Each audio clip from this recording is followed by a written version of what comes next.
যারা মদত করছে যে পরাশক্তি তাদেরকে নিস্তরাবত করে দেবে আল্লাহ। মুসলমানকে ঐক্যবদ্ধ করে দাও। মুসলমানরা যেন ঐক্যবদ্ধ হয়ে এই জালেমদের প্রতিহত করতে তৌফিক দাও। বাংলাদেশের ৯২ ভাগ মুসলমানকে মুক্ত দাও আল্লাহ। ফিলিস্তিন মুক্ত করা, আল-কুদস মুক্ত করা ইমানের দায়িত্ব, ইমানের দায়িত্ব ময়দানে আসবে, ঐক্যবদ্ধ হবে। আজকে যারা কষ্ট করে এই গরমের রোজা রেখে এই মিছিলে যোগ দিয়েছেন, এই সমাজে যোগ দিয়েছেন, আল্লাহ কিয়ামতের ময়দানে এই যোগদানকে নাজাতের উসিলা বানাই দিও।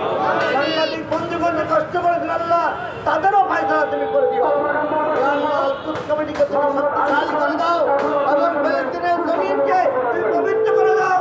আল-কুদস গিয়ে যেন আমরা নামাজ পড়তে তৌফিক তুমি দাও।